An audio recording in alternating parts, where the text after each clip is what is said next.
What's up everybody, and welcome back to the channel. In today's video, we're going to be talking about this 2022 Land Rover Defender. We've had this for about a week and a half. We've driven like 800 miles in this car or SUV. We put 2 tanks of gas through it. We've off-roaded, we've done highway, we've done road tripping, we've done city driving. I've towed a trailer with it. We've done so much with it, and honestly, I think it's really been impressive. So, anything I'd add to that? For what it is, for the luxury aspects that you get to it with the off-roading capabilities, it's a really good combo. So it's the best of both worlds if you want to spend this kind of money. I think it's well worth it, but we're gonna take it for a spin heading home. We're on a road trip right now, but we're gonna head home in the Defender and talk about, is this like that ultimate off-roader luxury, just perfect combination of an SUV? So on our way home, this is nothing with the gravel bump there, but if you want to see us taking this off-road, we'll have that video down below, because this thing is just a beast. I love the for what it is. Yeah, I didn't know if I would like a two-door better than a four-door, but the fact that it's got such a small wheelbase, such a small footprint, off-roading was incredible. It was insane, and we didn't get the tires off the ground too much, but even when we did, it wasn't a lot, so we weren't like teetering. Yeah, even those off-camber big speed bump things that we were going over where the wheels would come off, it never felt like it was gonna flip. We didn't do anything too super crazy. For what we could do with this, with the large wheels and tires, but and not being ours. Yeah. But so let's see. So I kind of had this for the first week, and then we went off-roading, and then we drove to an event 2 hours away. But for the first week that I had it, so first thing I did was literally drive to get the utility trailer to haul some lumber from the hardware store or whatever to do some house projects. Trailing this, I was towing about 2,000 pounds, not even a thought. I couldn't feel anything with it. This can tow like 7,700 pounds. Which is impressive to me for the short wheelbase. Yeah, it's insane how much it can tow. With the V8, I mean, it does drink a lot of gas, even towing only that much weight. But it tows with ease, and I love the camera system. I could watch the trailer tongue to make sure everything was still good, and it just made it really usable. And then just like the interior, so comfortable. I really like enjoyed this SUV a lot. I'm thoroughly impressed with it for the size and the capabilities that it has. And if you want to daily this, you want all this luxury.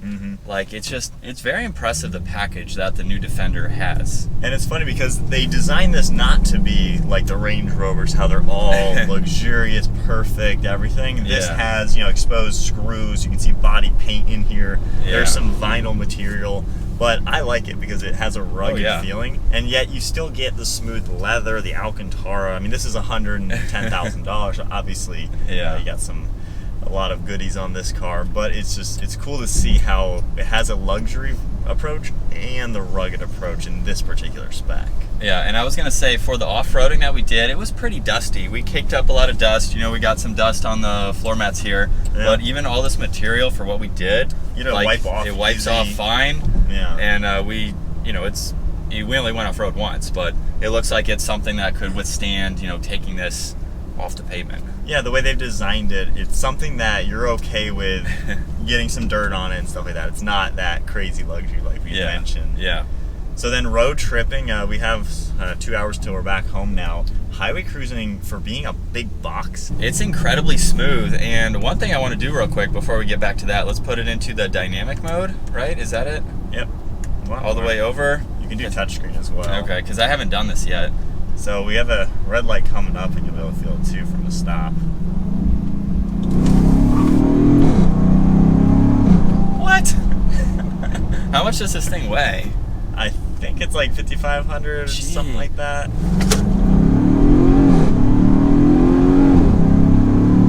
What?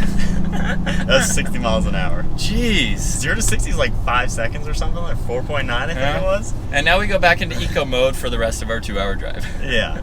It's crazy, and like the transmission, it's snappy. It has all the fun of like a performance focused SUV, like a Range Rover SVRs or something. It's not quite as fast, but for being an off-roader, that's pretty cool. When you lower the suspension into the access height, you can feel you're lower, you're more hunkered down. It still handles good. Like there's some roundabouts that I did pretty quickly around town, and it's fun to drive on the street.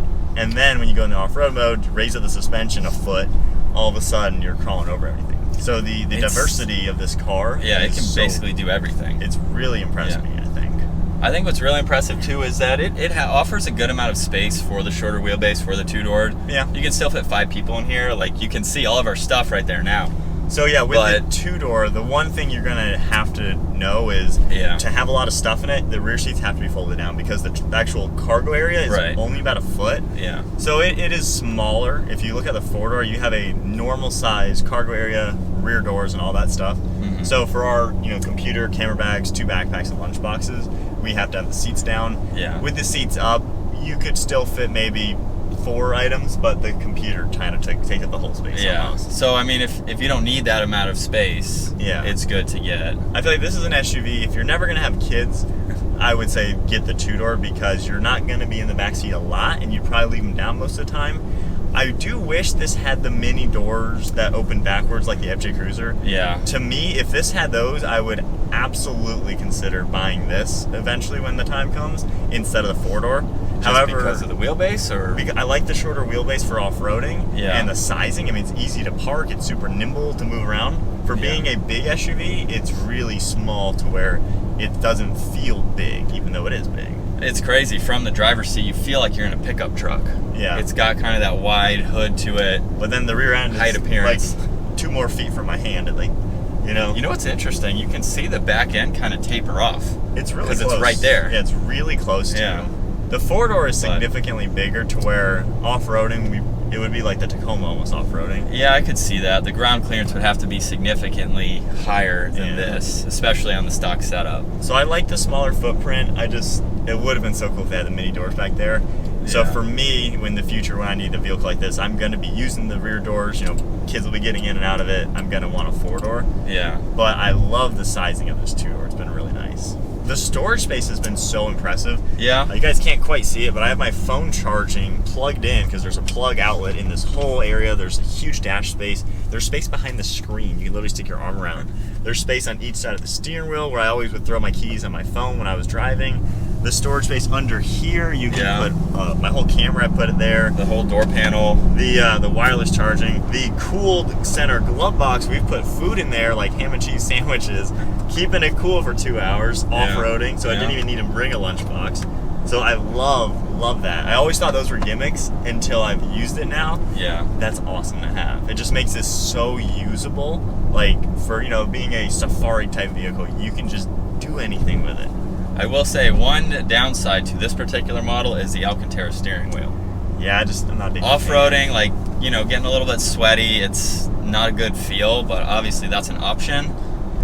But aside from that. Yeah, I think this one, you're probably not buying the V8 to go off-roading because this is 6 figures, it has 22s on it, the Alcantara. I want to go on Land Rover's website and actually build one. I want to see what a V6 would be spec'd out.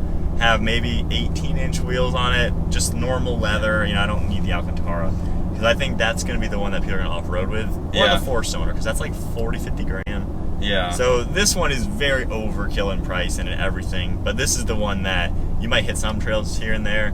You might have an extra set of wheels maybe for off-roading, but this is the bougie one, the luxury one.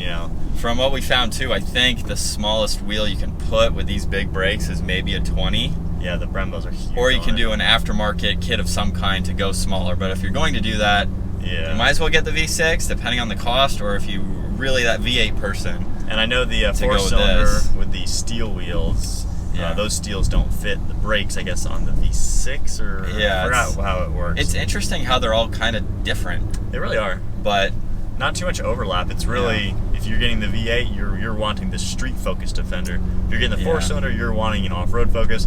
And then that V6 is something that I would want, kind of the sweet spot in the middle. You can have some fun around town, being comfortable and luxurious, but then still do pretty good stuff off-roading. Yeah. The air suspension, I think, is a must. I really enjoyed that with the ride height and just how nice everything was. It was definitely cool too, and we raised it up to wash it off a little bit at the car wash, so we had some better wheel well clearance in order to do that, which is kind of cool, but mainly for the off-road purposes. Yeah. I've liked it, and one thing when Laura and I were driving around, she's not an off-road vehicle fan. Like the Jeeps and Broncos, they feel cheap. Obviously, they're still half the price of this. Yeah. But this, you now feel like you're in a premium luxury vehicle, but you still get that blend. So it's kind of, it fits certain people's needs where they may want a nice luxury SUV. Yeah. But then if I want to off-road in it, you can't quite do that in an X5M or a SQ8, you know? But then this gives you both. So I've liked that aspect. It fits both of, even on my personal side, it fits both of our personal needs to where this is something that we now like. I know a lot of people will probably say, like, why are you taking that expensive vehicle off-road? Well, but it's designed for it. You just gotta, know that you're taking it off the pavement. So that's why I think the V6, way under $100,000, just much more normal pricing. It's still a little bit above an average price because it's a premium brand. Yeah. But you get that luxury refinement of an on-road SUV for the family, for the utility, but then you can still do Jeep and Bronco off-roading with it, which is pretty impressive to me.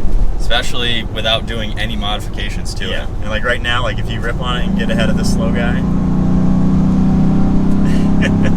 like you got the speed and performance on road with this V8. It's a sweet package. That was an eco mode too. Yeah. I just wish that the V8, now this is going to be a very small percentage of people, I wish they gave you an off-road package on the V8. Yeah. To where you can get this power, but get off-road tires, maybe not the Alcantara, some things that are more focused for the off-roader.